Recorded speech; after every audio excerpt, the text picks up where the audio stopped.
The deeper version is really to understand the mechanics of your own mental suffering and put yourself in a position to cease to suffer unnecessarily. You know, you've only got a certain number of days. How do you want to live in each moment? Understanding how our beliefs and thoughts affect our mind play a crucial role in life. And in this video, neuroscientist Sam Harris shares with you how to master and understand your mind to improve your life.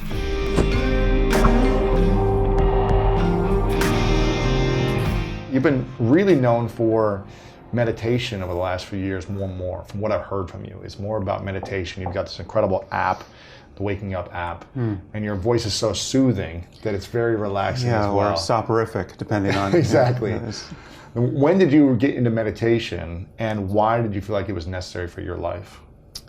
I was 18, and I had a drug experience with MDMA, and this is before MDMA was cool. Right? Yeah. I mean, I knew no one of my generation who had tried it or had even heard of it. I mean, I'm sure someone had, but it was this was 86, I think, 85, 86, and so raves, as far as I know, hadn't been invented, and it's, and this was kind of an export from the psychotherapeutic community that had been using it for quite some time.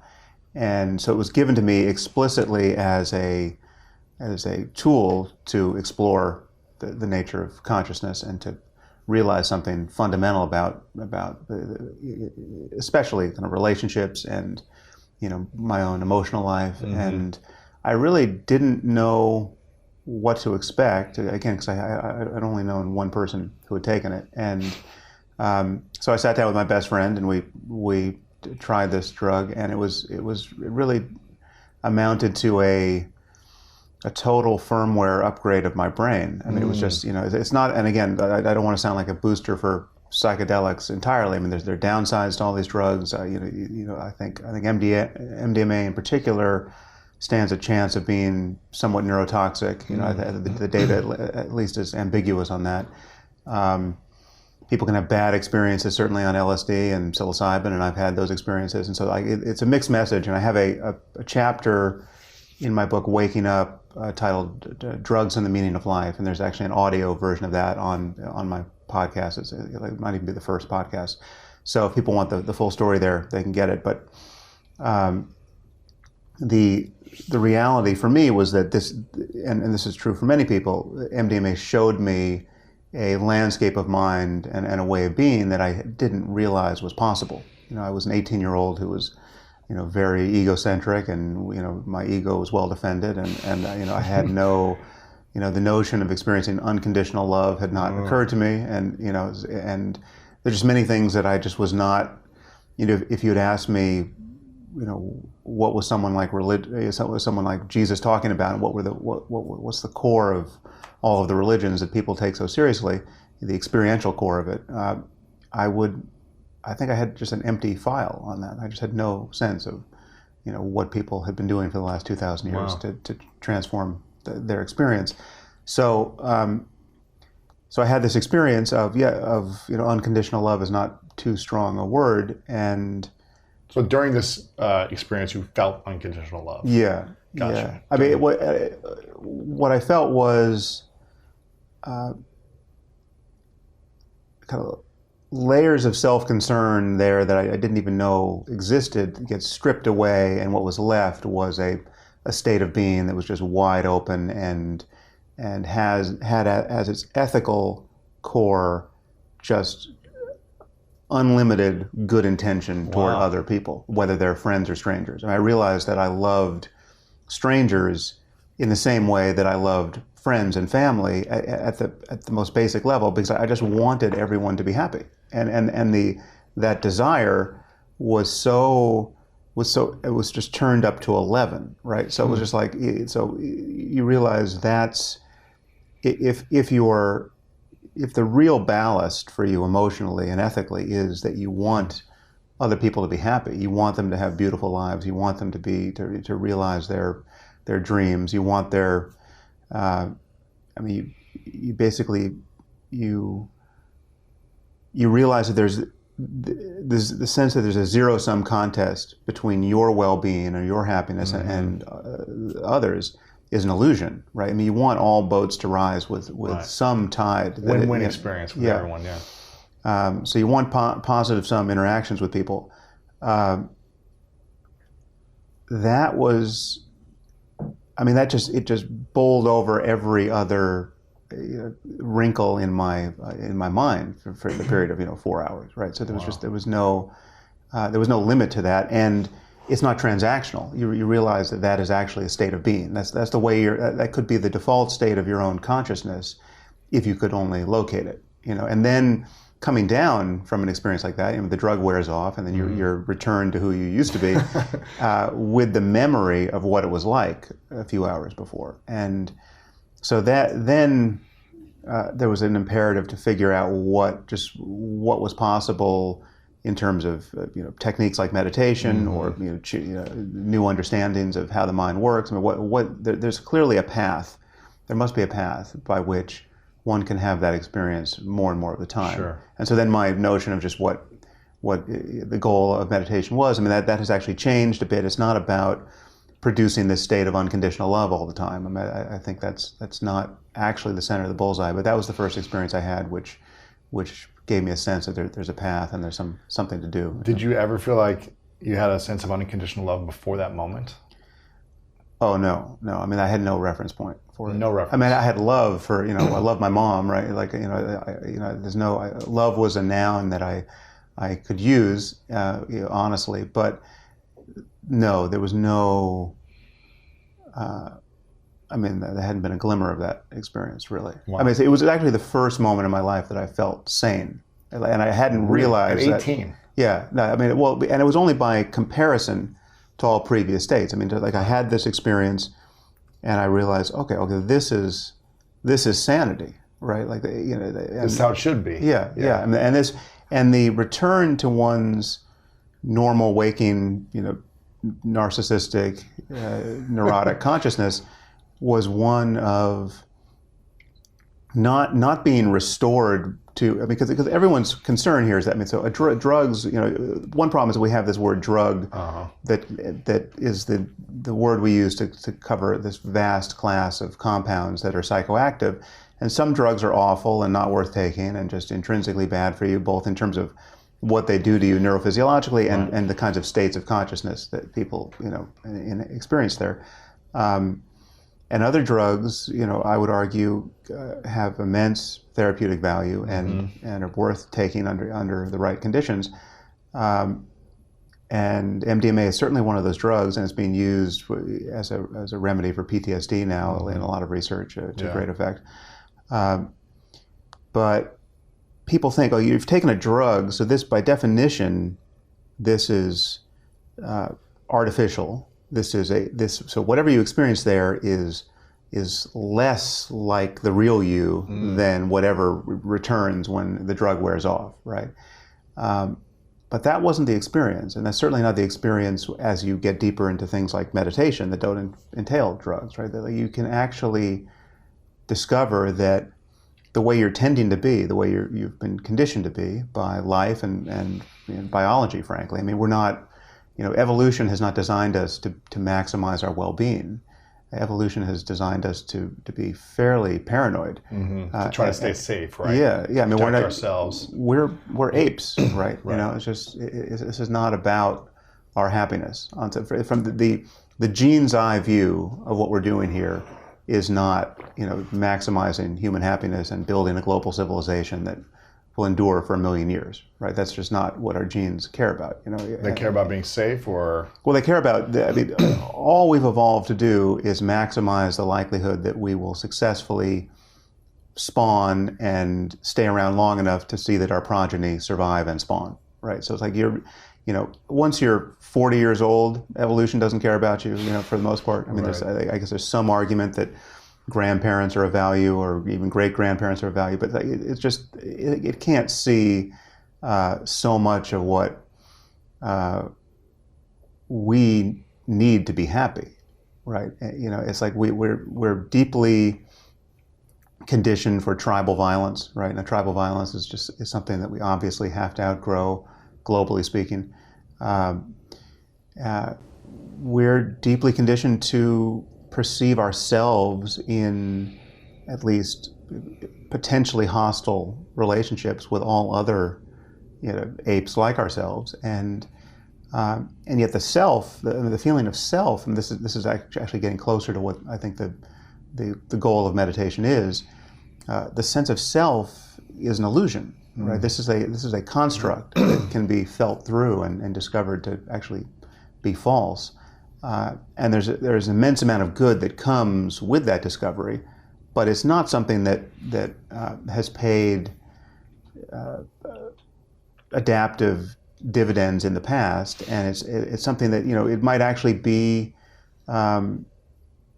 hostile to what would keep an ape safe for the millions of years we and our ancestors have evolved, right? So there are many good things. In fact, I would argue most good things that we want to be able to pay attention to in the year 2019. And that we want to have the free attention to explore, would be counterproductive if you were returned to the savannah and just in a contest of all against all. Right. So, everything from conversations like this. We're going to talk about almost nothing that apes like ourselves have needed to focus on for 500,000 years. When did we start to focus on the desire to be happy? What year or years or decades was this where we really said, okay, we've got our needs met, or basic needs met, let's focus on being happy and feeling unconditional love more? Yeah, well, it depends who you're talking about, because most of humanity, even at this moment, doesn't have the free attention to really think seriously about what it means to be happy. It's just, you just look at the economic imperatives of, most people in most situations. It's not about really having the free attention to do whatever you want or what you would think at the end of the day would be most satisfying. It's about survival more, basic needs. And or just you're living in a situation of stark political insecurity, right? You're just worried about what sort of violence may happen in the street later today, or like what you may or may not say that could get you jailed, right? Crazy. So it's nuts. So much of human history has been just figuring out how to get strangers to cooperate reliably enough so that they have the free attention to explore the things we want to explore, so that we can figure out why we're dying from diseases and then cancel them, right? So like just to be able to do science is a luxury, right? Sure. And this is where, as you probably know, I've spent a lot of time criticizing organized religion because, historically and even currently, so much of it is hostile to, so much of it is putting in place of real curiosity and a real search for answers, Iron Age fictions that just got, codified in books that can't be edited, right? So in my view, the main tool we have to navigate now, and this has always been the case, but it's just more and more imperative that we realize this, the main tool is human conversation. And what every religion is an insistence by a certain group of people that we anchor ourselves to a conversation that was held hundreds or thousands of years ago, right? So and so it's like either you want to have the best ideas actionable and interpretable now, or you want to be hostage to what your great grandfather and grandmother thought was true about the nature of reality. And if you go back far enough, you're talking to people who knew absolutely nothing that a sixth grader knows today. Right. Literally, if you could build a time machine and send a sixth grader back 1,000 years, that boy or girl would be the smartest and wisest person on earth in the world on so many topics, right? Just just to know that electricity exists, right? You're a savant, right? So, or the DNA has something to do with biological inheritance, or the germ theory of disease. I mean, imagine being the lone person on Earth who understood that you should wash your hands before you deliver babies. You save the world. Yeah, exactly. You save humanity from that. Yeah. So it's insane that we are captive to doctrines that just we're never in contact with the knowledge base that we have currently. Why do so many people believe so strongly in their religion? And I'm not here to say someone's right or wrong, but why do they believe so strongly? That's why I came with the podcast. You can do what you want to say. Yeah. Why do so many people, I mean, there's billions of people that still believe in religion, that have a religion, and that believe so firmly in the beliefs of the books from their religion, and yet they can't prove any of those things from those books. Is that right? Is that fair to say? Yeah. You can't prove they certainly can't prove those things. Certain things actually happened in certain books.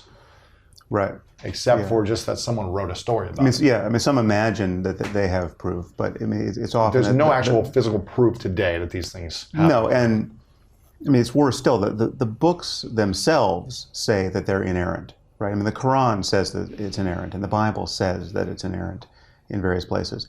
And that is taken as evidence of its inerrancy. Well, I mean, the Lord of the Rings Tolkien could have put a line in there which said this is, perfectly true, and any doubt otherwise would get you, consigned to hell, and that wouldn't prove that the book is true. So it's just, it doesn't. And the amazing thing is that every Christian looks at the Quran and looks at the whole discourse around it within Islam, and finds it completely unpersuasive. And every Muslim returns the favor with respect to Christianity. So it's not. If you stand outside of one of these traditions, you can see that the language game that they're playing within it to justify everything is illegitimate. But in defense of religious people, it's true that there are these core needs in life, emotionally and socially, that secular culture has been very slow to meet, and in certain cases has almost nothing to say, right? So, I mean, especially with respect to the kinds of experiences we started this conversation on. I mean, it's just like the experience of self-transcendence, or the experience of unconditional love. If you have that experience, if you wake up tomorrow morning feeling unconditional love for all sentient beings, right? You traditionally, there has been no language with which to greet that epiphany, but religious language. I mean, so if you go into a church and say, "Listen, I've just had this experience," they have a lot to tell you about Jesus and His grace and the power of prayer, and it links up with 2,000 years of seeking experiences of that kind in a contemplative context. Monks and nuns, and I mean, if you go too far, then they begin to worry that you're too heterodox, and in the 14th century, if you went too far, they would burn you at the stake because you're claiming to be God yourself, or you're claiming to be the equivalent of Jesus, right? So there's a hierarchy there that you have to respect. And the same is true for Islam, yeah, I mean, so there is a baby in the bathwater that religious people are right to worry is being disregarded or being thrown out when you criticize faith and criticize these doctrines. And then the other reason that religion endures, and it's really the main one, is that we all die, and the people we love die, and that is intolerable. And it's true that if you can believe a sufficiently consoling story about what death means or what it doesn't mean, a lot of the stress of life goes away. Gives you more peace. Yeah, I mean, in certain cases, total peace. I mean, in certain cases, if you believe the sufficient doctrines, it's a good thing. I mean, you can literally get yourself into a situation, as often happens under Islam, where a mother can legitimately celebrate the suicide bombing perpetrated by her jihadist son. She knows she'll see it. Because she knows he got into paradise as a martyr, and he got the whole family in there too, right? This is like, it's the ultimate sacrifice. Yeah, and it's it's all good. I mean, if you really believe it, it's all good. Nothing has gone wrong there. Right. And so that's the power of belief, and that's what, it's the insidious power of belief, because it's the thing that, I mean, something like suicide bombing should be impossible. It should be impossible to convince somebody to do that, right? It should be synonymous with, severe depression and just, an inability to find any goodness in life. That's not the kind of person who becomes a jihadist and becomes a suicide bomber. These are not the, depressed people who would otherwise be, medicated in a mental hospital because their depression is so severe. No, these are people who have a lot to live for the most part. They're disproportionately well educated. These are people who are, come out of engineering programs in colleges. They can get jobs. There's economic opportunity. They have sincere beliefs in this case, martyrdom and the reality of paradise. So I've spent a lot of time, worrying out loud about the consequences of those kinds of ideas, because for me, the most concerning thing about our world is not that there are a lot of bad people doing bad things. It's a lot of good people doing bad things under the sway of unfounded and dangerous and divisive beliefs. Right? I mean, ideas are way more powerful than the 1% of us or the half of 1% of us who just happen to be psychopaths. Right. Yeah. Right. Yeah. Because if you put a belief in, it's like inception. It's like you planted an idea so deeply in someone's mind that this is going to happen. They believe it so much that they're willing to do whatever it takes to make it a reality.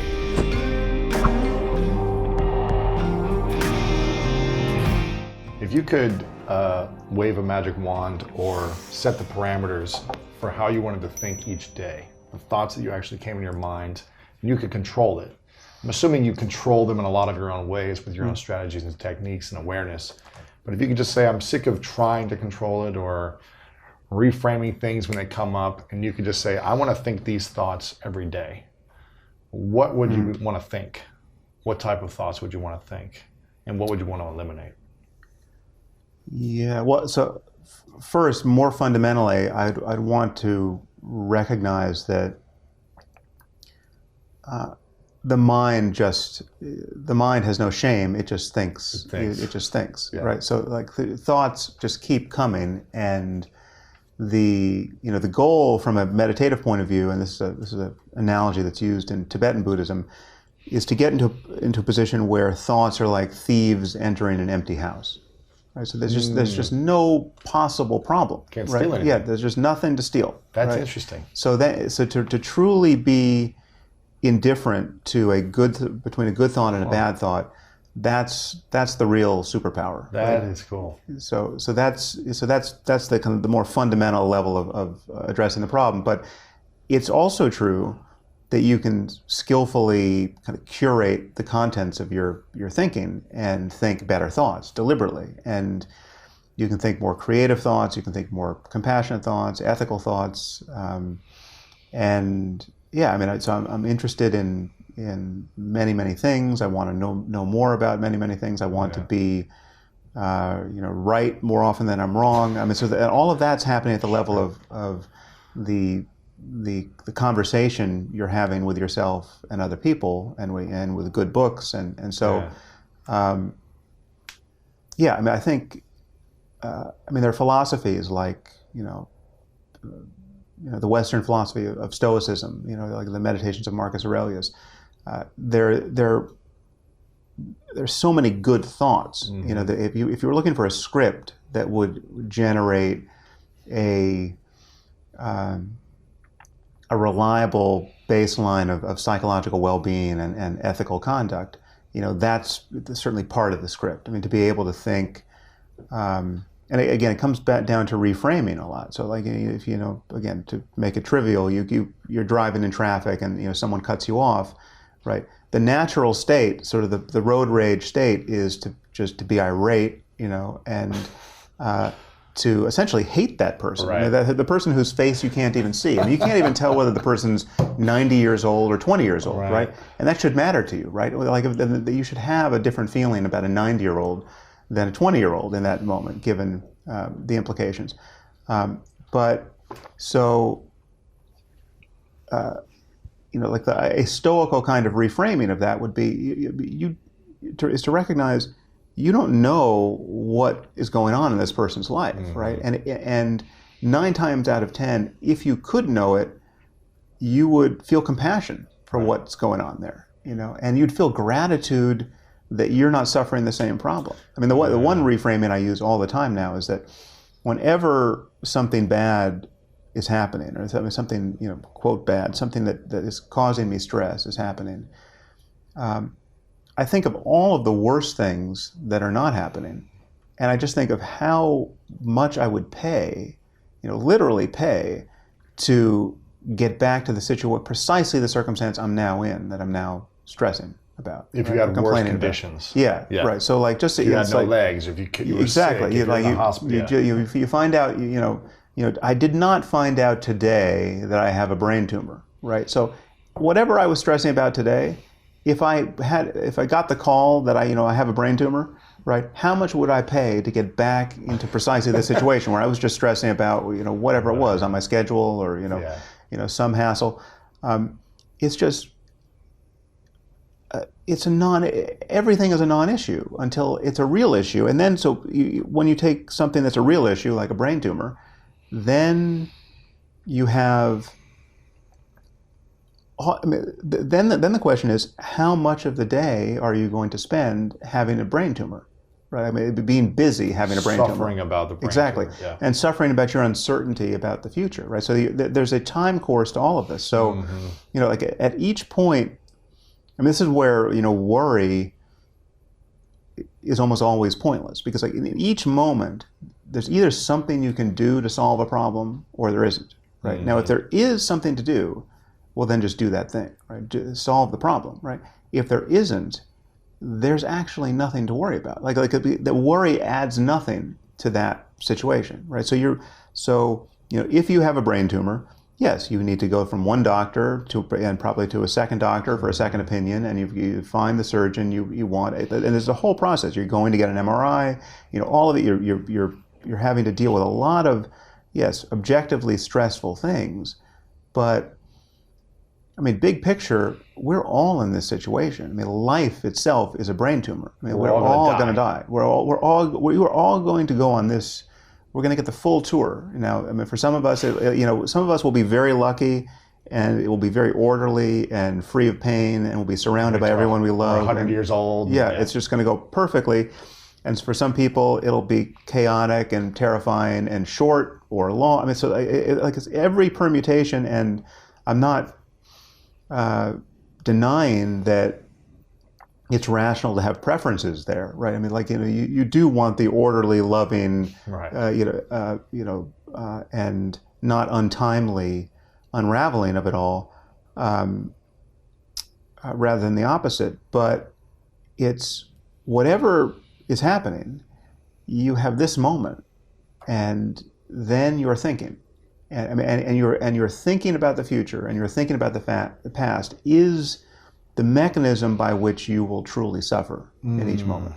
Because it is, in fact, true to say that even physical pain is something around which you can develop an impressive ability to be equanimous, right? And we also have, for extreme pain, we have painkillers. I mean, like happily we're not living in 1700 where someone is just kind of sawing off your limb, after the leeches didn't work. So 99% of our suffering around everything, even objectively horrible things like brain tumors, is our thought about past and future, is the regret, and it's the story we're telling ourselves. How do we move on from the story, or how do you do it? Do you live with a lot of worry each day, or are you so good now at just saying, this doesn't matter, this is in the past, or I'm concerned about something that's not going to happen potentially in the future, so let me get back to present? Like, how do you not worry? Well, so I mean, everything for me, sort of at my level of practice, and I've done a lot of meditation practice, but there's apparently much more to do in my case. Because you still worry? Yeah, well, no, so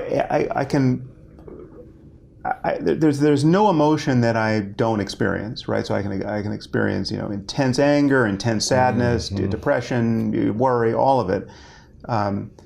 And the difference for me, and this is something that I wouldn't have but for the fact that I've really learned to practice mindfulness. The difference is when my suffering becomes at all intense, it functions as a kind of mindfulness alarm, right? And so the truly kind of mediocre path for me is to be within the range of sort of normal annoyance and normal desire. Mid-level suffering. Yeah, where the alarm's not going off, Right. and I'm just, kind of a normal jerk, within those bounds, Yeah. right? Like, A little anxious here and there. Yeah. Yeah, it's like I go to the dry cleaner and discover that they, destroyed my suit, right? It's like this in the scheme of things, this does not matter at all, right? But you're frustrated. You're annoyed. It's like, okay, what do you do? So it's like attention is captured, and when attention is captured by that, I'm the same guy I always was, right? You're always a jerk? Yeah, well, just like whatever. It's like, or attention can be captured pleasantly by something that you're like, oh God, this is the best bagel I've ever had, right? So I'm just going for the food, and there's no perspective, like I'm not, the consciousness is trimmed down to just the pleasure or pain of that experience for that moment, right? And all of those moments for me have the character of being, they really are deeply analogous to being asleep and dreaming and not knowing that you're dreaming. Right? So the reality is you're in your bed, prone or supine, or you're in a situation that's completely unlike the situation you think you're in. And you think you're on a beach, talking to somebody, or arguing with somebody. You showed up at a conference and you didn't have your pants, whatever it is, and you're relating to people who don't exist, right? And we're psychotic when we're dreaming. We're completely confused, right? Unless it's a lucid dream, right? Which is its own interesting experience. But assuming your dreams are not lucid, you are completely unaware of a larger the true larger context to your experience, and you're merely hostage to whatever is playing out in that dream, right? So and that most of experience that is mediated by thought, apart from mindfulness, most experience has that character. So for me, once you turn up the dial on the intensity of the experience, it's your alarm. Then I begin. Then something else comes online for me more reliably, and then you can, if you really know how to meditate, you can break the spell decisively in an instant. And in that instant, you have woken up. I mean, you're no longer in bed asleep, right? And so I can do that. There's sort of I guess there are two landmarks I would suggest to notice. I mean, if somebody's practicing meditation and they're really getting into it, I would say that there are kind of 2 points that I would flag as points of real durable progress. The first is just to notice the difference between being lost in thought and clearly paying attention to experience, prior to thought, prior to concepts. And so that's sort of small m mindfulness that people learn, once they start a practice. And that has the consequences of, if you do that enough, if you keep punctuating your ordinary experience with that just non-judgmental, non-reactive acceptance of what the present moment is, right? So you feel anxiety, you feel irritation, you become mindful, you just become interested in that feeling, in just the neurophysiology of it, the sensation of it. You get out of your thinking about all the reasons why you should feel anxious or you should feel irritated. You just become merely present with the experience, and then you notice this kind of half-life. It just dissipates, right? And that's there's a certain kind of freedom in that. There's another point, which in my meditation app, I spent a lot of time trying to push people toward, earlier than is conventional. There's another point where you realize that the feeling of self, the feeling that there's a subject in the center of experience, is an illusion, right? That it's actually not there. If you can look for it deliberately enough. That we are an illusion. Yeah, it's not that your body is an illusion. It's not that people are illusions, but the sense that you have that you are a subject in your head, kind of riding around in the body, like that you're behind your face in this moment. Like you and I are talking, I'm looking at you. The default situation is for you to feel implicated by my gaze. Like I'm looking at something. Like right. you're on the other side of my gaze. Right. I mean, my mind is, or my consciousness, well, whatever. This is you. It's like you're.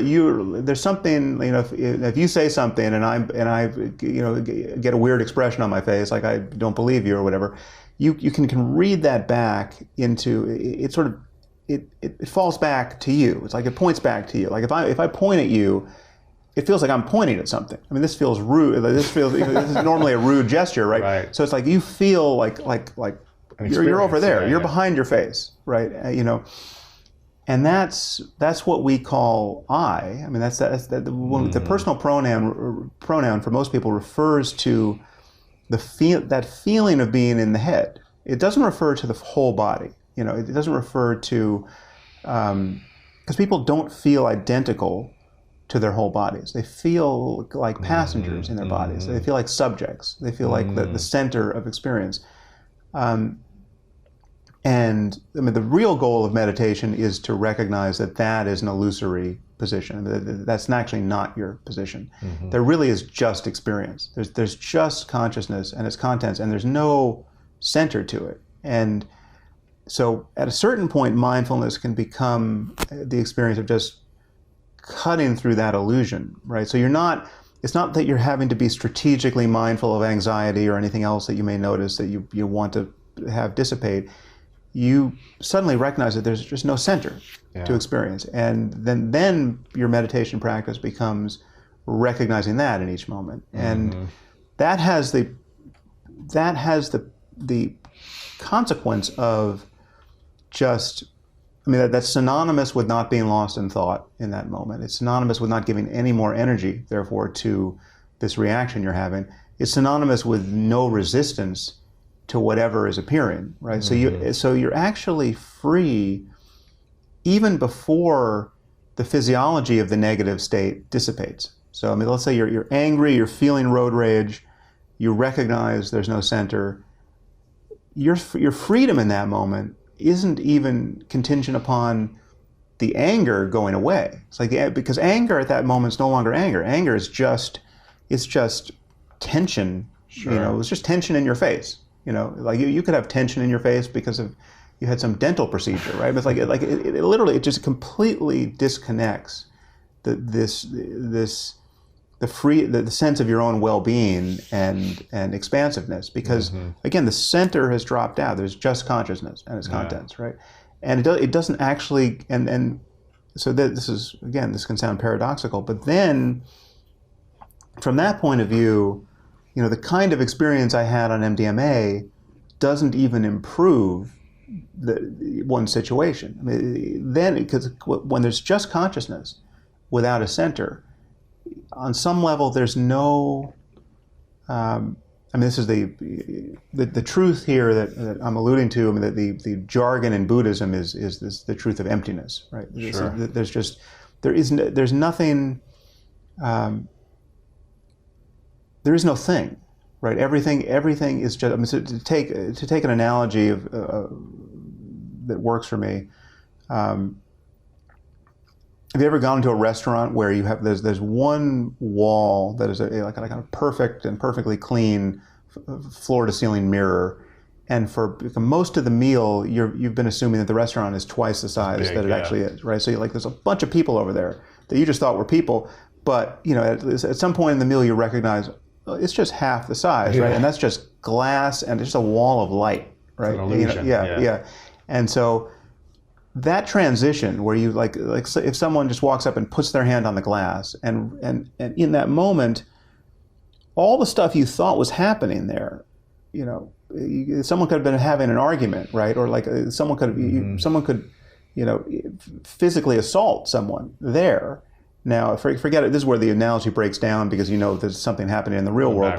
But what happens when you touch the mirror and equalize all of that as just a display of light, on some level, everything has become equalized. The ugly things are the same as the beautiful things, right? There's just it's just light, and so that's a good analogy for the freedom you can experience when the illusoriness of the self drops out of consciousness. It's like for that moment, and it might only be a moment. I mean, the course of practice, once you're able to practice in that way, is really just about punctuating your life with brief moments of that, 100 moments like that over the course of a day or an hour, right? It's not about, at least not, anytime soon for most of us, it's not about spending an hour in that state, right?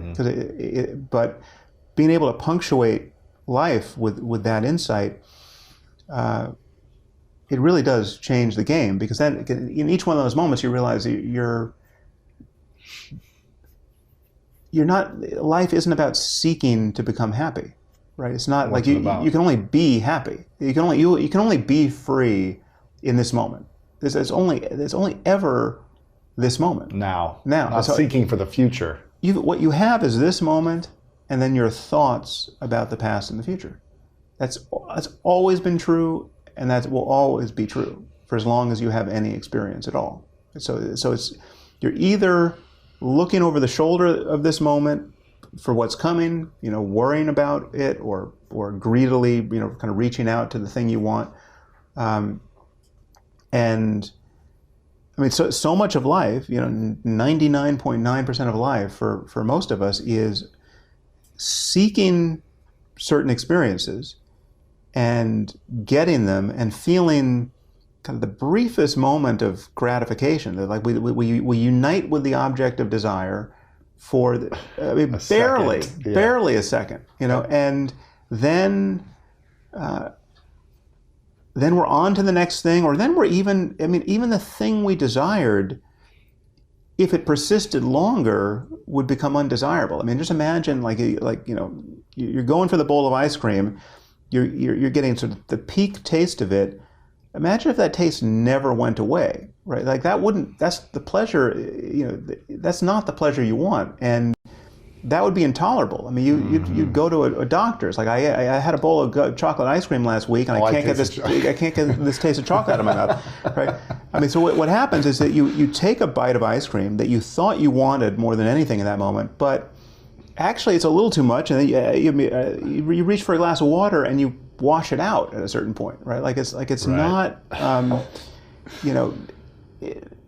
on some level, all of these things we want are a mirage, right? You get, what it's like you wanted a new watch, right, and you want to be associated with this object, and you went shopping for it, and you finally got, it's like, this is exactly how I wanted it to look on my wrist, and boy, am I happy with this. And then you have these brief moments of interaction with it, but when you actually drill down on what the experience is like, I mean, the experience of being satisfied with something in sensory space, it is kind of paradoxical and insubstantial. And the thing we actually want is a good enough excuse to totally relax into the present, like to get rid, to fulfill the desire, so that we no longer feel anxious, desire. Interesting. You want to be free of desire, right? You want to be free of all of your problems. You want your to-do list to be all checked off and then empty, and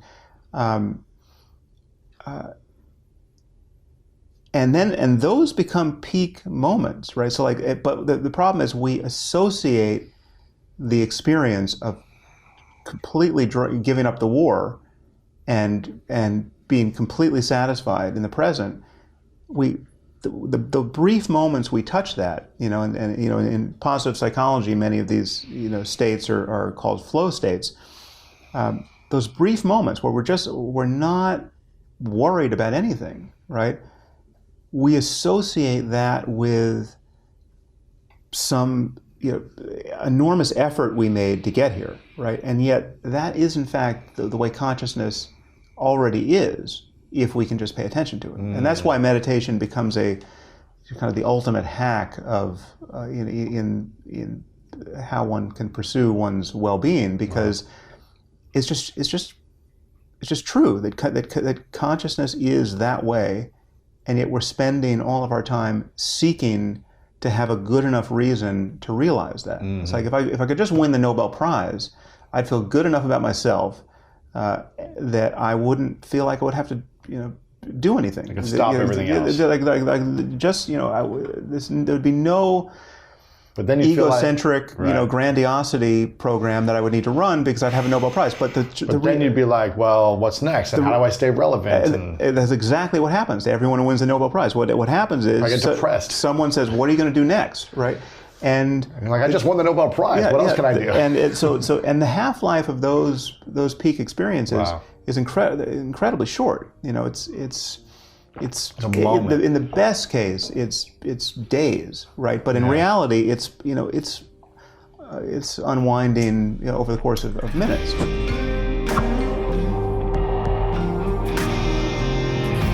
I remember my whole childhood, I wanted to be an all-American athlete. It was like all I obsessed about. I cared about it deeply. I would sacrifice my life. I never had a sip of alcohol in high school or college, because I was like, I'm going to do whatever it takes to be an all-American athlete. Right. Was it football or? Football, yeah. I didn't go partying. I didn't go do anything. Right. I was like, I'm not going to date girls. Whatever it takes, I will train in the morning, the afternoon, no sugar, anything. Yeah. And I remember I did it in football and decathlon, but the first time it happened was in the decathlon. And I remember it was down to the last event in the decathlon. It's a 2-day event, 10 events. And I knew exactly who I needed to beat in this 1,500 race to get the 8th place. And 8th place was the cutoff for the All-American. So I was like, okay, it comes down to this event, and I just got to do something I've never done before to make it happen. All my life comes down to this moment, right? 22 years of existence, dreams, dedication, commitment, everything. And I go out and I run the race of my life. I beat this guy by like a couple of seconds, and it was so close to see how many seconds I needed to beat him. And they call my name as the 8th place. So I get the All-American, I get the trophy, I stand up on the thing in front of the whole stadium. And I'm excited for literally maybe 7 minutes, maybe 10 minutes. And then I was mad the whole dinner. Like I'm sitting there with my family, my parents are there, my teammates, everyone's celebrating me, and I'm like angry. I don't want to talk to anyone. And I didn't understand why. And I think it was because I was so obsessed of reaching this moment that I was like, I don't feel like it's good enough for me. I only got 8th place All-American. I didn't get number 1, What am I going to do now? You move the goalpost, Yeah, and I was just like, well, what now? Like, I'm done with school. Now what do I do? Right. I've been chasing this thing for so long. What do I do now? Yeah. So all the drugs and alcohol, everything I gave up for this. I was like, so how do we stay satisfied in an unsatisfied world? Well, that's the false premise. I mean, this is why this is again. I don't consider myself a Buddhist, and in my meditation app, I'm not teaching Buddhism, but it's true that Buddhism has such a good handle on this that it's easy to default to Buddhist language. So it's often said that the Buddha talked about life being suffering, and that's actually a mistranslation of the original Pali. The term is dukkha, and the better translation is unsatisfying or unsatisfactory. And so not life is suffering, life is unsatisfactory. Yeah. So, and it's unsatisfactory because the core reason is that whatever arises, having arisen, will of necessity pass away. Everything that is conditioned, you bring conditions together, mental and physical conditions, and whatever has been born of that assembly is impermanent, right? So to take your experience, you can only stand on that podium for so long, right? At a certain point, everyone who's been clapping will stop clapping and leave the room, right? Yeah. And the neurophysiology of elation, like, oh, finally, I did it. Like, it's just to say, I did it. Like, you can only say that to yourself with the voice of your mind so many times, right? Before you sound psychotic, right? And so everything everything just dissipates. So you can't, I mean, experiences like that and every other is literally like trying to scoop up water in your hands, right? You can't hold on to it. And so the Buddha was not denying that there are extraordinarily pleasant experiences in life. I mean, that's undeniable. But however pleasant they are, they pass away. And then there are unpleasant experiences that are bound to come, right? It's just like if you sit, no matter how comfortable you make your body, this is a very comfortable chair. I could, if given 10 minutes, I could get myself in precisely the right position here to be able to sit for as long as possible. But at a certain point, if I just don't move, I will begin to feel excruciating pain. And you can try this. I mean, just try to sit in the most comfortable position you can possibly find for 4 hours, right? At a certain point, for most of us, well short of 4 hours, you will feel pains in your body that are amazing. Same thing about laying in the most comfortable bed. For 2 days, you're going to be like sores. If you just don't move, if you just decide, I mean, the meditators do this, where they vow not to move for some period of time, because it's incredibly instructive. I mean, what happens is you sit as comfortably as you want, you feel pain, and then just don't move. The pain comes, or the itching comes, and if you're not going to move and scratch, or you're not going to move and relieve the pain that has just been born like a supernova in your knee, what you'll then experience is, and this is why it's instructive, because you can experience incredibly intense pain that conceptually can't be really problematic. I mean, you're not getting injured. You're just sitting in a chair, right? So whatever you can experience there, even if it is, the worst pain you've ever felt, if you just move, you're going to be fine, right? So what happens is, I mean, there are people who will sit for 12 hours, right? I mean, and you can experience. I mean, it can feel like someone has just driven a nail into your knee, or that you just broke a vertebrae, right? Like, I mean, just like awful pain, right? But it becomes an amazing tool of concentration, because it's impossible to ignore, right? So the problem with meditation for most people is that, or for everyone in the beginning, is that you have so little concentration that you're lost in thought perpetually. You're trying to follow the breath, or you're trying to pay attention to sounds, and you do that for a second or two, and then you start thinking about, I wonder, how that interview went, or and then you notice you're thinking, and you come back to the object of meditation. When you're feeling excruciating pain, it's very easy for attention to just dive into it, and you can become fantastically concentrated, and concentration, it just so happens, is intrinsically pleasurable. I mean, so much of what we like about flow states and or even just being lost in our work. I mean, these satisfying moments of not being scattered at all and being totally focused on something.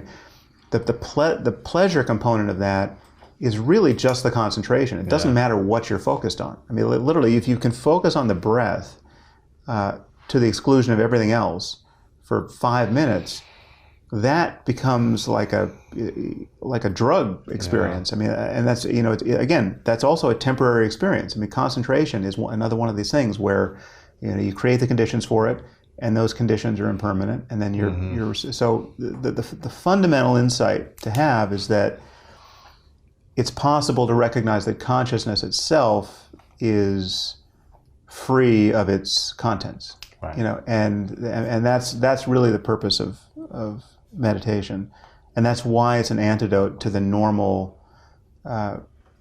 ordeal we experience of seeking satisfaction. I mean, you're talking about an experience that lasted minutes that you spent years. even more than even decades, right, seeking, and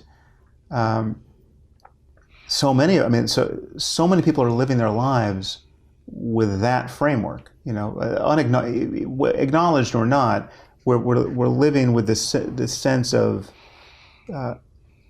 implicit in all of our efforts to become happy is this prospect of finally arriving at something, and you never arrive, right? You can't arrive until you can just drop your search, right? So it's the search for happiness that is making us uncomfortable. It is the practice of being uncomfortable in each moment, right? And we have to.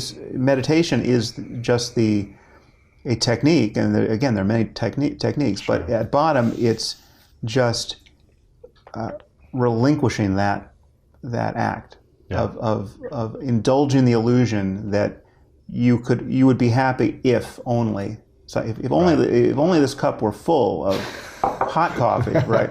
Then I would, be happy. Then I could relax. Right. I've got a few more questions I want to ask you. Are we still okay on time? Just want to make sure I respect your time. This is fascinating, and I'm curious. When do you feel the most loved?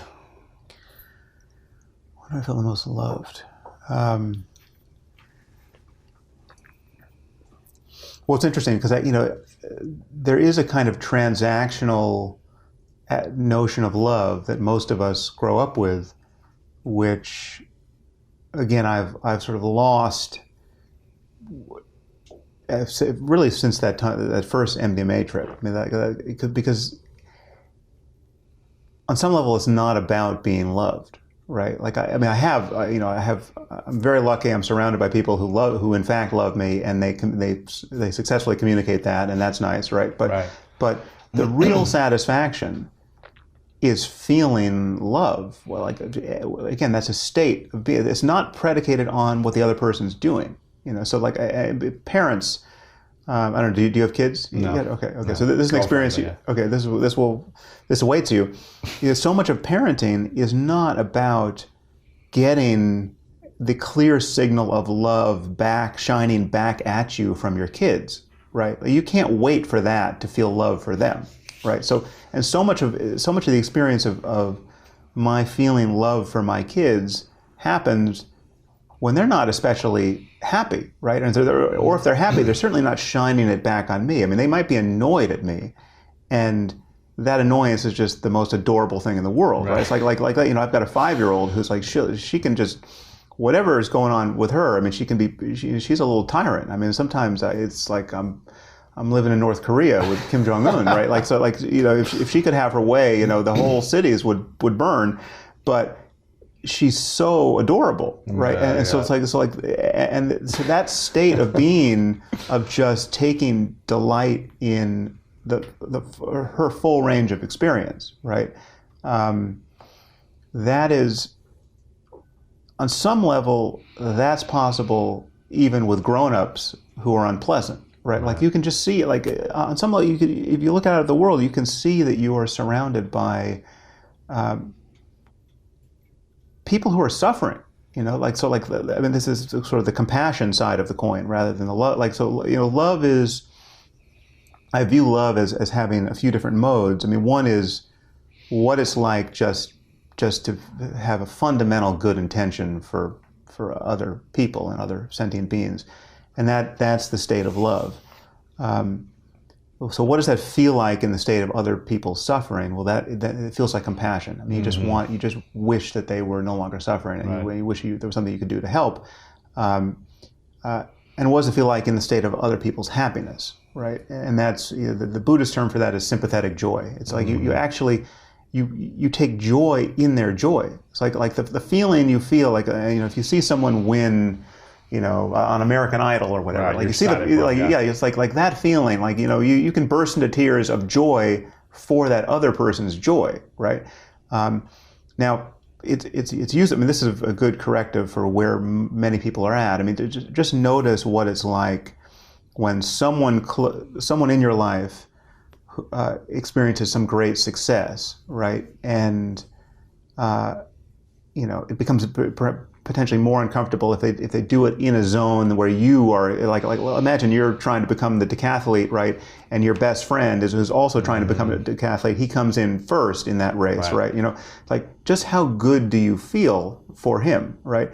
Now, that really is the limit of friendship. If what you feel is envy rather than joy in his joy, right? You're not a good friend, right? Like that, like that's a boundary that you want to be able to blow past in yourself, right? So, and love is real love is the ability to do that. I mean, real love is the antithesis of envy in that moment. I mean, you actually do want your friend to totally succeed, to Even get what he wants. beating you. Yeah, I mean, it's like that. Like that's the person you want to be. Like you want to be so stoked that your friend got what he wanted and was dreaming for, that you are undiminished by it, even when you guys are in the same lane, right? That's what it would. I mean, and again, you know, given the right or the wrong arrangement there, that could be either harder or easier to do. But that's, I mean, ethically and emotionally, I think that's the goal, to be that kind of person where it's like, you know, you want people's dreams to be realized, and when they're realized, that becomes yet more reason for you to be happy.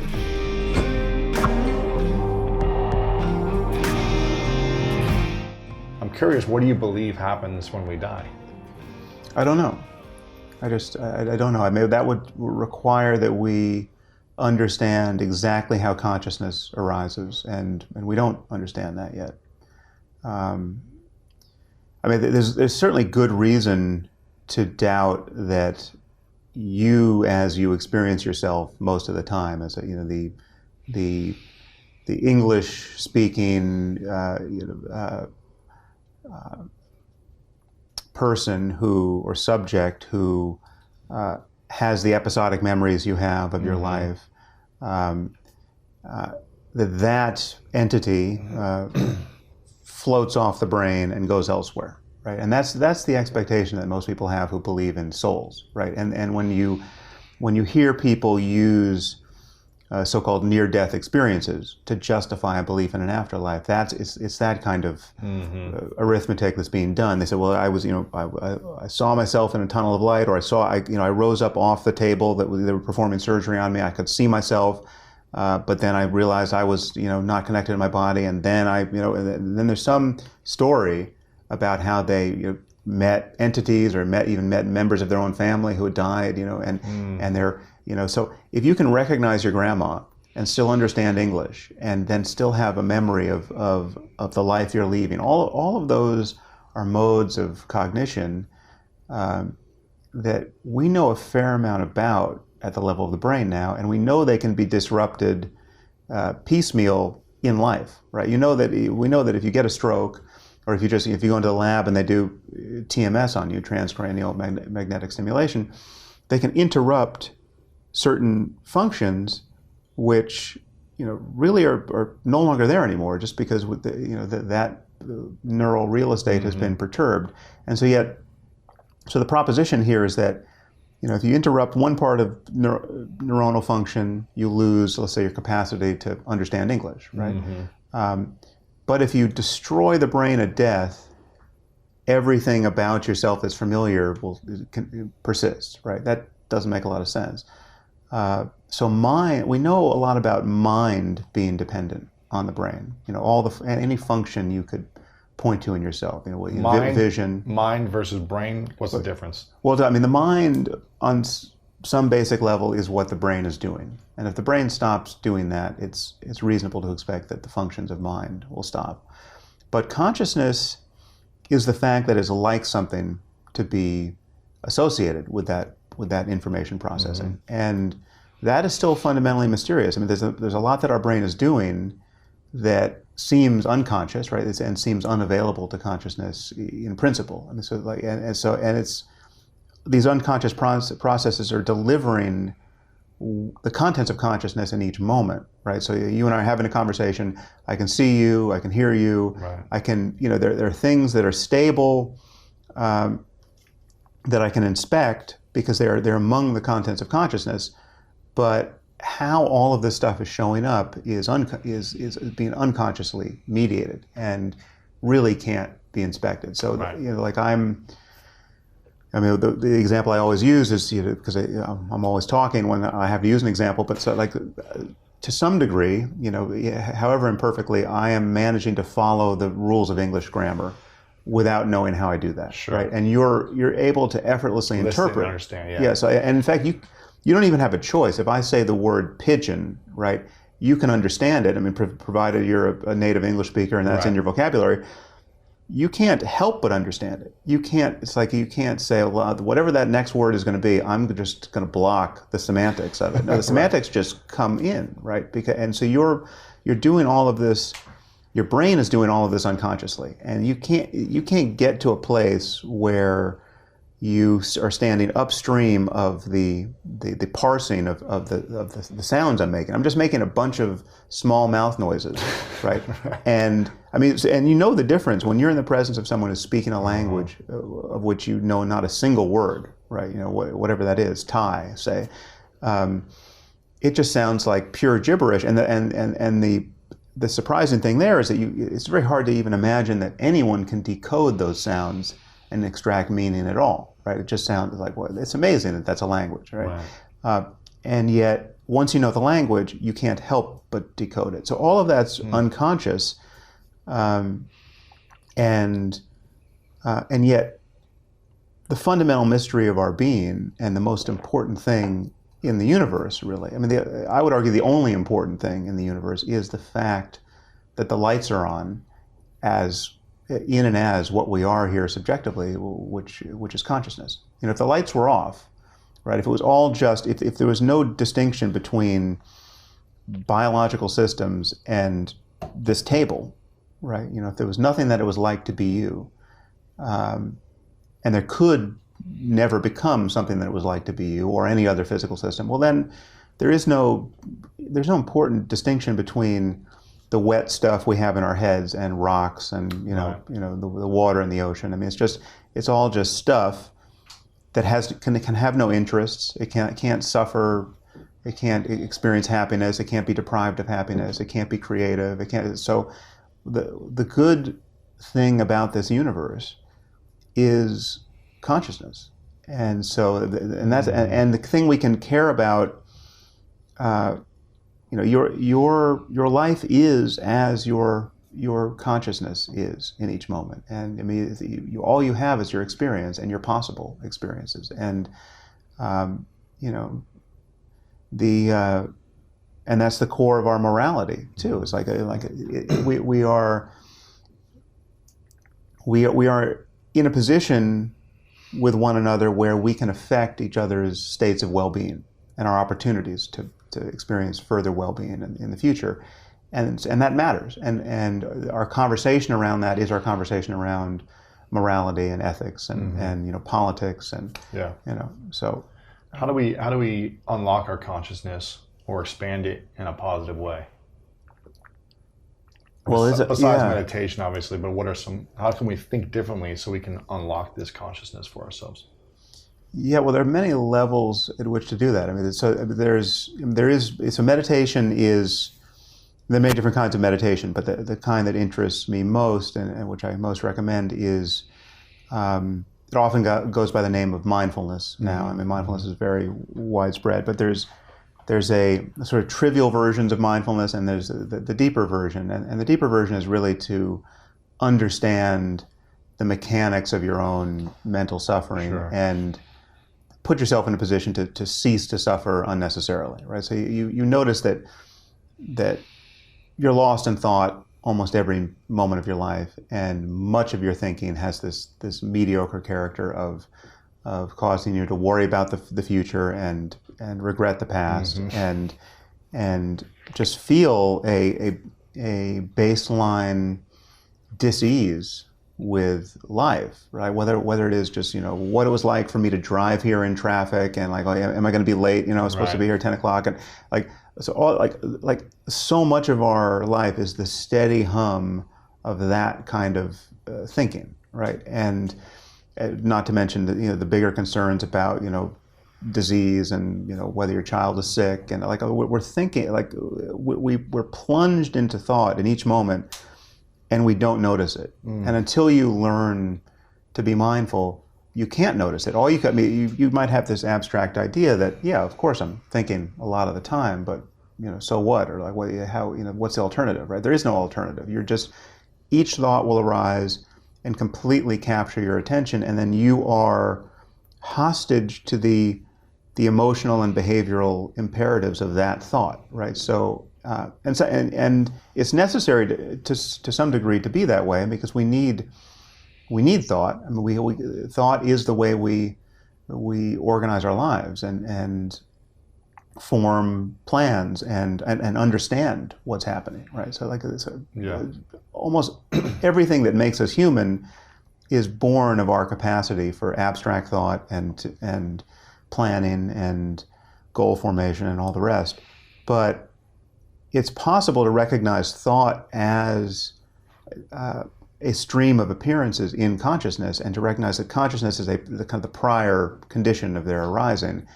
And when you can do that, you can actually break the link between thought and psychological suffering. So if the thought is an anxiety-producing thought, right? You can notice this whole process where a thought arises and you feel anxious, and that feeling of anxiety in your body, when once uninspected, begins to generate the motive for further thoughts along those lines. So you're thinking about the thing that makes you anxious, and because you're anxious, you're finding the anxiety intolerable. You've got resistance to feeling this feeling, and you're thinking about, like, how can I get out of this? And like, clearly I've got a lot I've got to change here. Let me get I'm going to start writing some things down on a checklist. And you're thinking without knowing that you're thinking, and you're feeling the motive force of this emotion.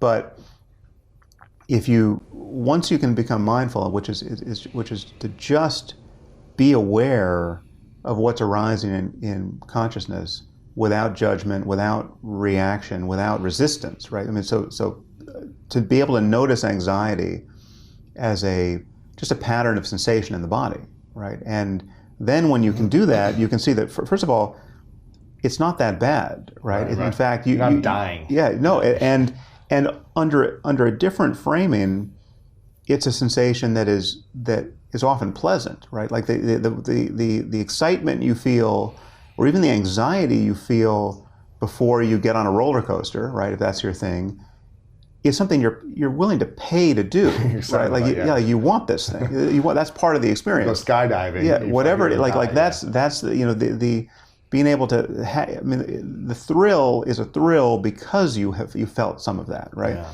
So, and that's why I say there are other levels at which you can work with the contents of consciousness so as to cease to be unhappy. I mean, and one is to change the frame around an experience like that. So I mean, to recognize that anxiety, the anxiety you might feel before going out on stage in front of 1,000 people, just the raw sensation in your torso and in your face. I mean, just the physiology of it. Tenseness.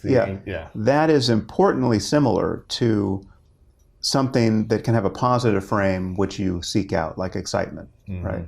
I mean, a much more extreme case of this is like you can, when you think of what the physical sensations are when you're working out, and working out as hard as you can work out, and in the most satisfying way, precisely the workout you'll feel good for having done. The actual sensations can be extremely unpleasant, and if they just came upon you in a different context, you would call 911. You'd be absolutely terrified, right? Like I'm sweating profusely. Yeah. My muscles are ripping. Yeah. Yeah. So it's just. So the frame, the conceptual frame around experience does a tremendous amount.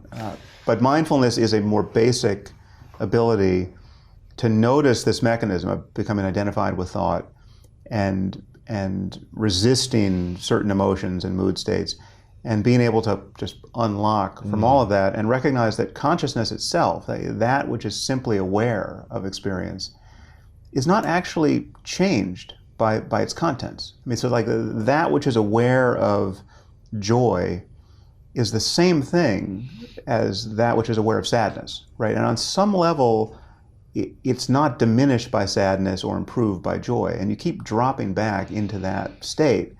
And paradoxically and happily, that state begins to have its own kind of qualitative character, which is more toward the good side of things. I mean, it's more joyful and compassionate and loving and positive. And because the antithesis of all those states is what is happening, is being kindled by our entanglement with thought and reactivity. It's the resistance to, I feel the sensations of anxiety, say, because I was lost in thought about how afraid of failure I am a moment ago. I can break that spell with mindfulness and then notice that the physiology, which still may take a few seconds to dissipate, is fine, right? Like it's fine to feel that way. It's like it has no more meaning in that moment than a pain in the knee or indigestion or something which you completely can contextualize and it has no implication for who you are as a person, right? Like you don't feel pain in the knee and abstract from those unpleasant sensations back upon yourself and think, I'm such a fucking schmuck, right? Well, who am I? How did I become this person? It doesn't. But people with anxiety, if you've got stage fright, right? You're going out on stage and you feel nerves. The potential for self-judgment, the potential to read into that mere peripheral display of sensation that you're this person who's didn't work out, right? In the end. People fall into that hole again and again, right? And it's completely, it's not just sort of unnecessary, it's completely unnecessary. And mindfulness is a tool that would allow you to discover that.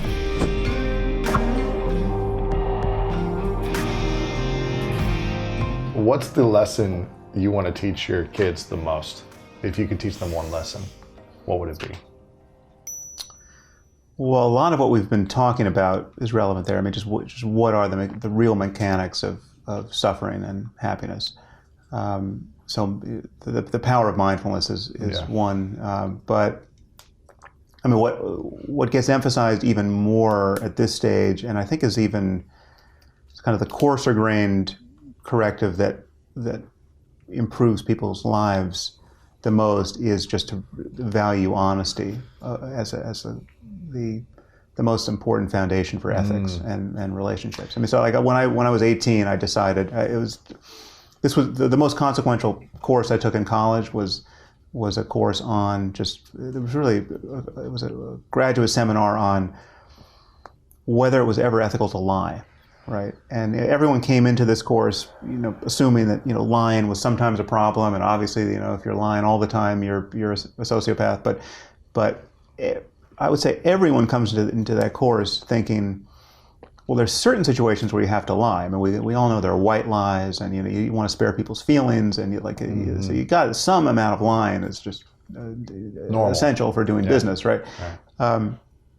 And so the course became just a crucible for kind of pressure testing that assumption, and it was taught by this. I don't know if he still teaches it, but this wonderful professor at Stanford, Ron Howard, and I wrote a book, Lying, a few years ago, based on this course. But this course, since someday when I was 18, I recognized that basically I never wanted to lie again under any circumstances. That lying that occupied some point on the continuum of violence where it's like if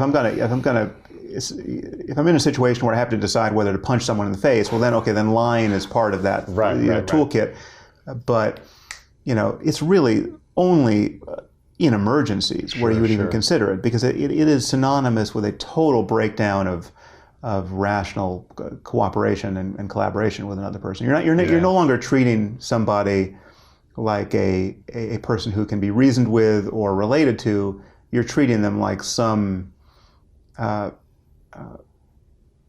emergency that you need to navigate around, right? And that's true even for white lies. So my book Lying gets into that and gets into to white lies especially. So since you're 18, do you feel like you've lied at all?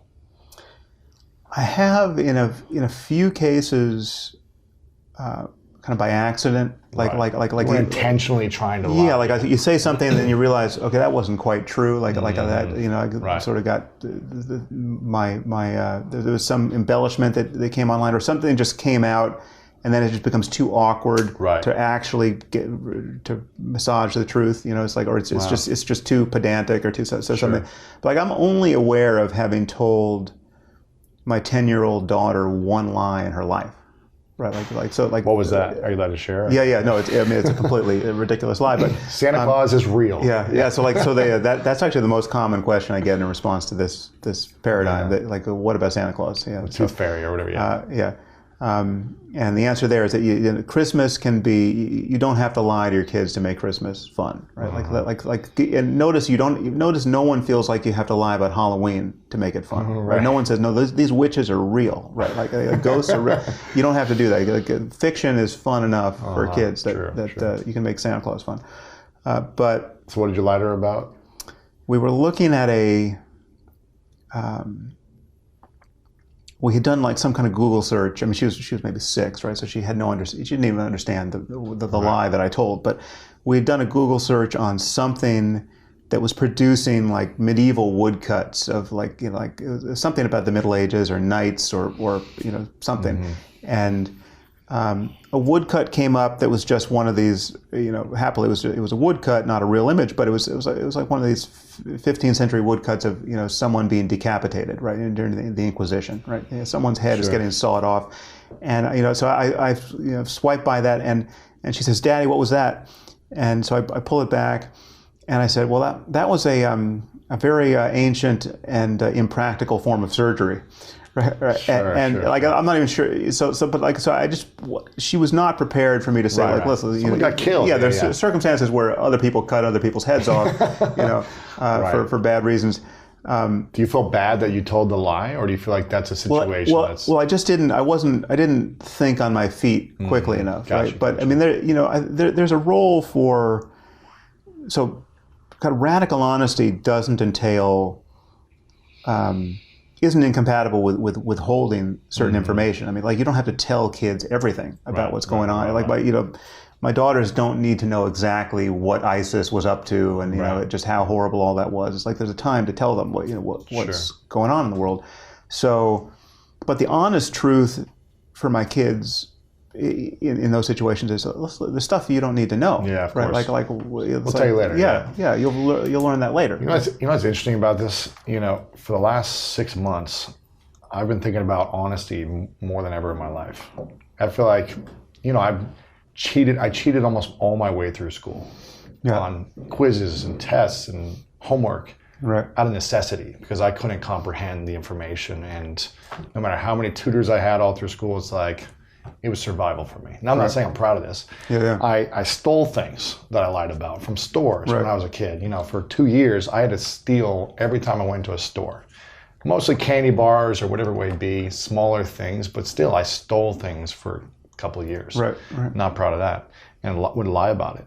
And in relationships, intimate relationships, I remember wanting to tell the truth, but having these negative consequences when I would. And so I would start to have more white lies. Yeah. And I would never feel good about it. Yeah. Ever. Yeah. But I felt like it was more of a defense mechanism or a way to survive or whatever it may be. And I just started dating someone at the beginning of this year. And within the first few weeks of us dating, she said, "I want you to promise me you'll always tell me the truth." And it was like I had a moment where I said, okay, my condition from the past is most of my experiences, people can't handle the truth in intimate relationships. And there's consequences when you tell the truth. There's reactions. There's, all this energy that's I don't want to feel. But I just said, okay, I'm going to say everything 100% true that happens from this moment out. And it's the most liberating thing. Yeah. To be able to say, okay, I'm telling you the truth about everything, no matter what. Yeah. And if it doesn't work out, it doesn't work out between us or whatever. Or if you're going to react, but I'm going to be honest. And it just feels more at peace. Yeah. And then the growth is in, it forces growth on you and other people in surprising ways. So for instance, once you decide that you can't lie, then you find then that suddenly becomes a mirror held up to yourself. Then you find out what kind of person you are, right? You're like, if I'm not going to, how integrity am I? Yes, like let's say, like, so why don't you want to go out with me, right? Like if I don't have recourse to a lie, right? Well, then I'm forced to both, on some level, articulate who I am to the other person. Yeah. Like, you're too fat, right? Am I that kind of person, right? So like that, like you're forced to recognize just how deep that runs in yourself. Wow. If you're not going to lie, right? And then you can, then there's growth that happens in all of those areas. Yeah. So much of the notion of white lies is a matter of avoiding awkwardness, sure. and it's just not avoiding pain, right? Or... Yeah. But the thing that happens in relationship when you resolve not to lie is that, and then people know this about you or discover this about you, is that then you become a refuge for people who actually want honest feedback, and they want to know, like, then they know that you're not going to lie to them, right? So and then when you tell them that you love something they did, like if someone hands you their novel and you say you love it, they know you're not bullshitting them, right? They really matter. And I've gone through this with so many people where it's like, they've shown me one thing, and I said, okay, you want to know what I think about this? And I tell them something they really felt like they didn't want to hear, sure. But they recognized, on some level. I mean, on some, you can always frame it as, listen, this is just my opinion. I'm not, omniscient. Yeah, it's like, so this is how your novel strikes me. Like, so it may have a different effect on other people, but, here's what I feel very, very strongly about. And then you give them the download, and, certain people you'll discover actually didn't want honest feedback, and they'll never give you the novel again, right? Which is fantastic, right? You don't want to hear from them on that point. But the people who do want honest feedback really appreciate it. Yeah. And then when they give you the other novel they wrote and you love it, they know it's not bullshit. Yeah. And that's, you become incredibly valuable creatively.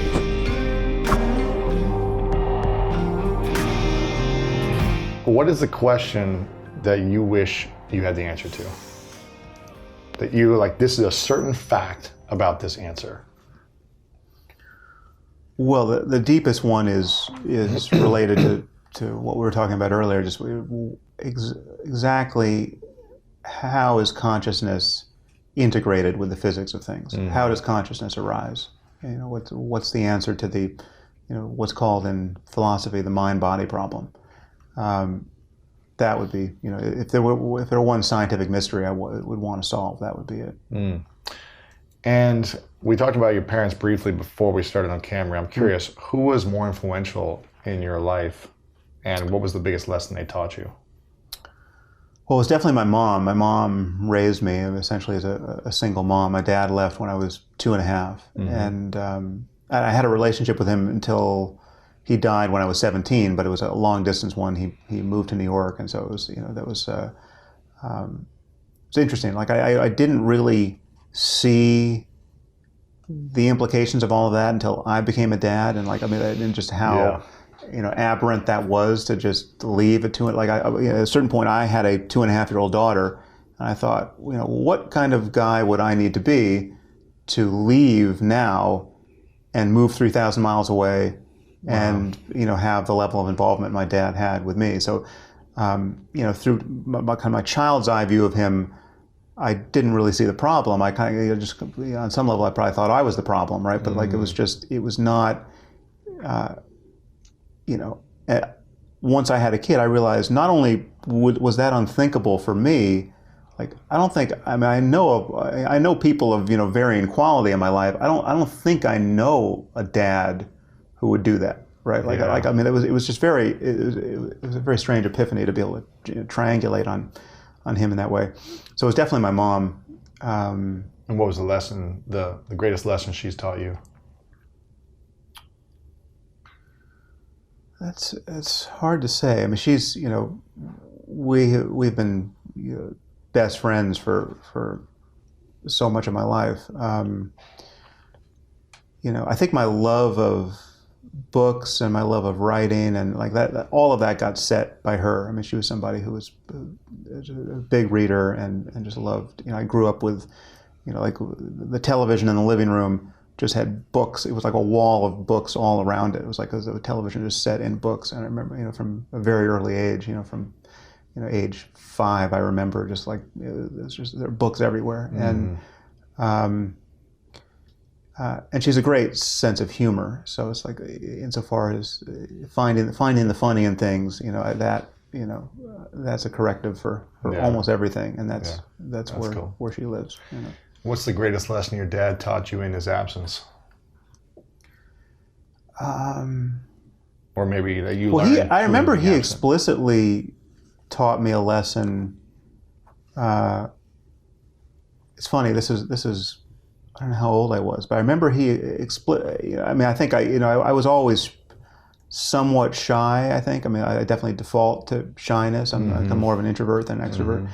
And at one point, I think he must have noticed this about me, and he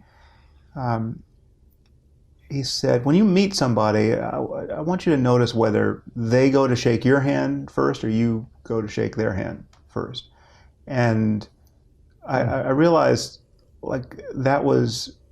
it wasn't just about that. He was like that way of thinking about just being conscious of how I was relating to people was something that had never occurred to me at that point in my life. Wow. I just again, I might have been 10 years old or something, but Wow. it realized that was like a new piece of software that I could have that I didn't even know was possible. You can actually change this sort of thing about yourself. Like you can then this might matter. So I remember him consciously trying to impart that lesson. What's the lesson you wish he would have taught you?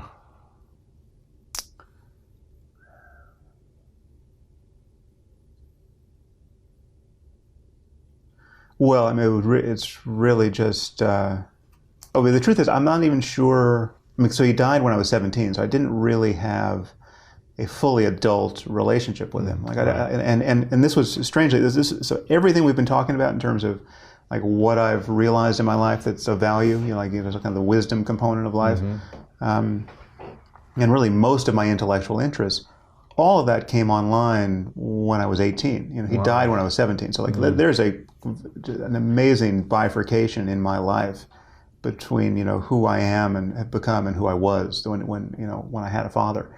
So I have no idea what he would have thought about any of this or what he would have been like to interact with about any of this. So I don't know how wise he was or wasn't. It's very it's interesting. It's just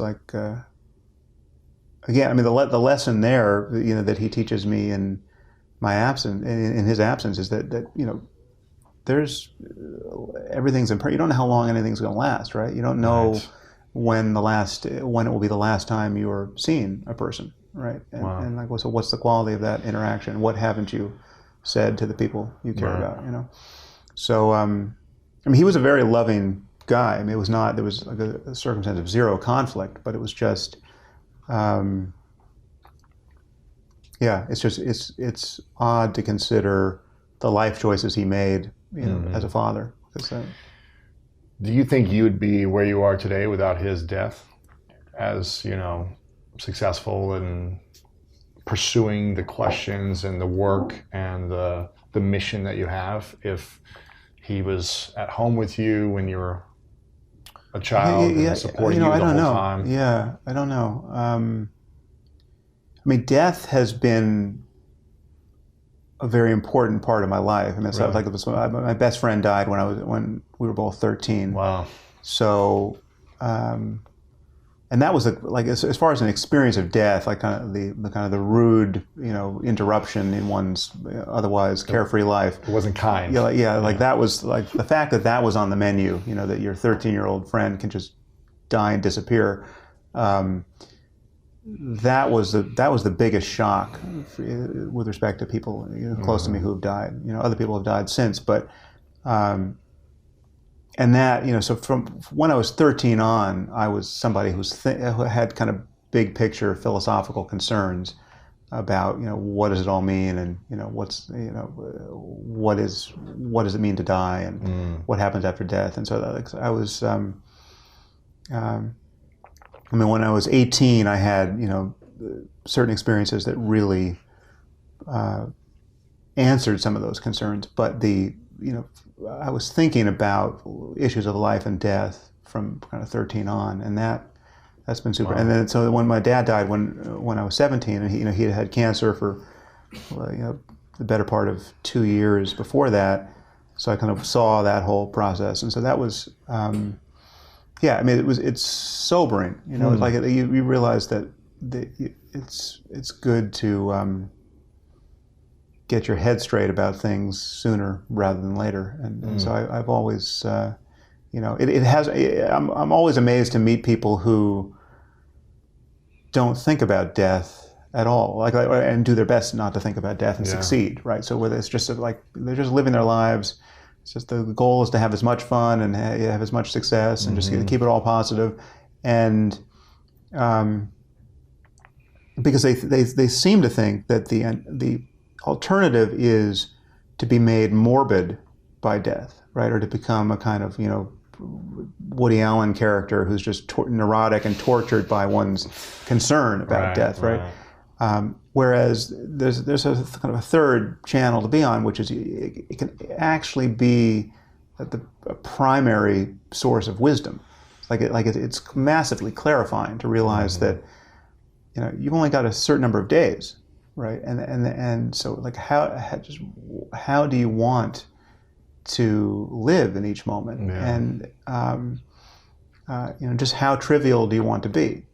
How long do you want to suffer over this thing that is not going to matter? It's certainly not going to matter on your deathbed. It's not even going to matter 2 days from now, right? And yet now it's the thing that you're completely buried in, obsessed with. Yeah. What's the thing you're most proud of that you've done in your life that you wish your dad would have seen or know about? It's funny. So many of these words don't land on the right shelf. Like proud. Yeah. Proud doesn't. So I'm very in touch with the fact that I don't know if you've heard my argument against free will, but I don't actually feel personally responsible for the good things that have happened in my life that I've done. Gotcha.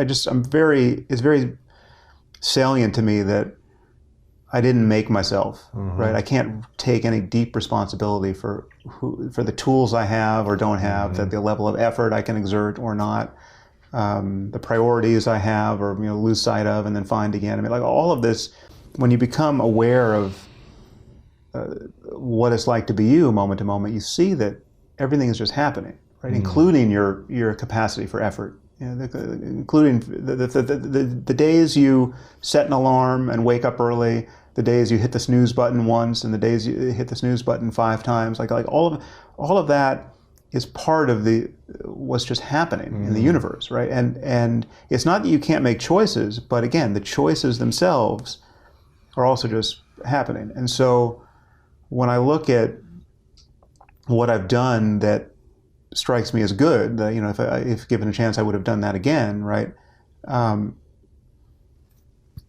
What I see is a lot of good luck, right? I'm lucky to have had, the capacity to do those things, or to have developed it, and I'm lucky to be born into a society where I don't have to worry about all the things that someone in Syria has to worry about right now. I can't take any responsibility for the fact that I wasn't born in Syria, in a civil war, and so I just see that I have all of these opportunities that I've been able to make much of, but not every, and I can't account for why I haven't been able to make more of them, right? So so I don't feel like. The flip side of pride is shame or self-reproach or some corollary negative state. I don't spend a lot of time on that either. So I'm very things are going well, and I'm very grateful for the opportunities I have to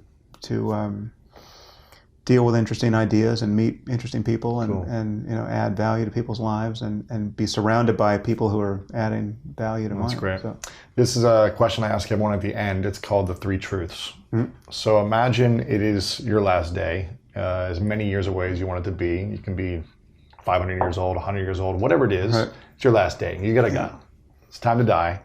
You get to have the situation you want it to be. You've got your family surrounding you. It's the good way of dying, I guess, if we want to call it that.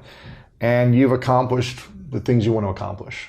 You've said the things you needed to say, written the books, people admire you, whatever you want, it happened. But for whatever reason, you can only share 3 final things you know to be true about all of your existence, your life, and everything that you've created has to go with you, hypothetically. So no one has access to your podcast or your app or your books or anything like that. But you get to write down on a piece of paper and share your 3 final truths, the lessons you would leave behind to humanity. What would you say are your 3 truths? well, we've covered that. We've actually been talking about them more or less this whole time. I mean, the core is, the first one is that there's just consciousness and its contents.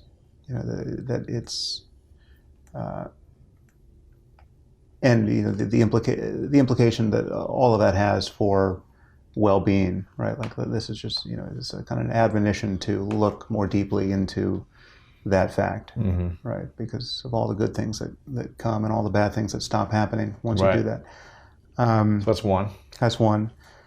So that's the kind of the contemplative well-being side of it. Then there's the I guess I could put it in the form of a question. Why would you ever lie? And that's the ethical side of it. That sorts out one's relationships. Once you seize hold of that, all the people you shouldn't be spending time with kind of magically disappear, and all the people who want to have an honest relationship with you are there and appreciate your honesty. That's great.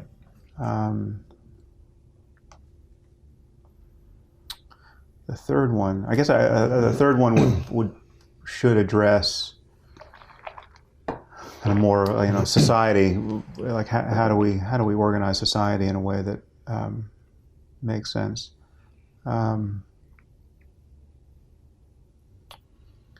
This isn't poetry, but the it's your last truth, man. Yeah. This is all the world knows you by. This is an ugly last truth, but it's nonetheless consequential. I think incentives are everything at the level of society. It's like what we want is to organize society in such a way where ordinary, neurotic, selfish people are incentivized to behave better and better toward one another. I mean, that's how we built this thing to really be a kind of utopia, where it can't be dependent on everyone becoming a saint or even especially wise.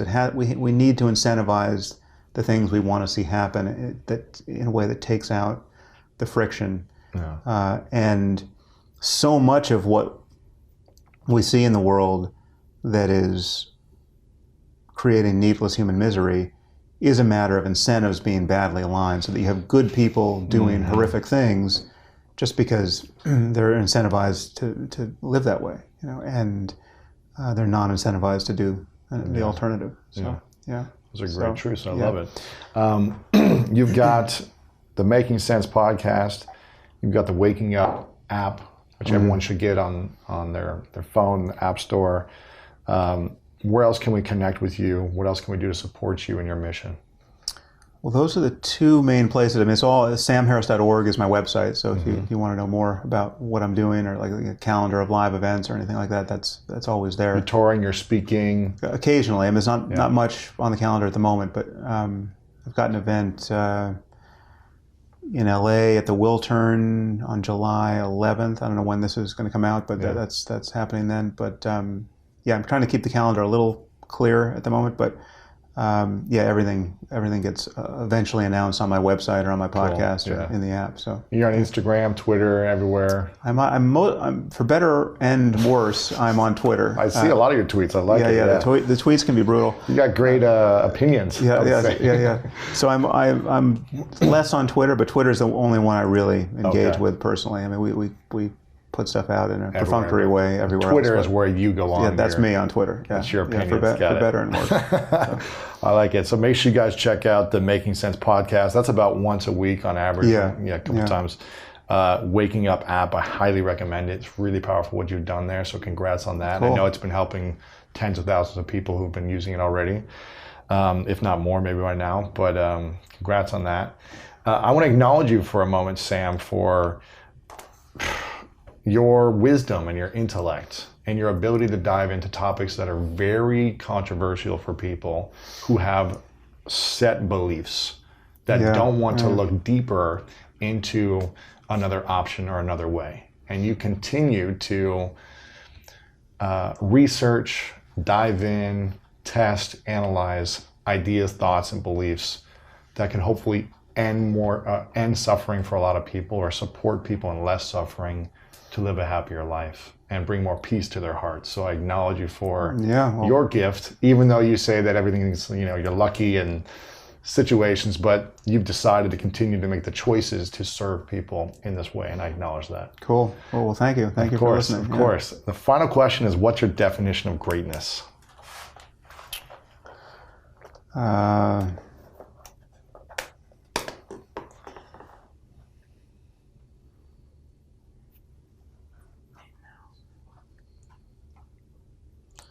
Definition of greatness.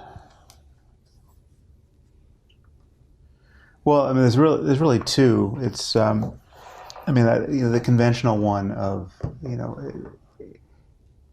whatever your goal is, to be able to meet that most efficiently, right? I mean, so there's greatness in so many areas of our lives.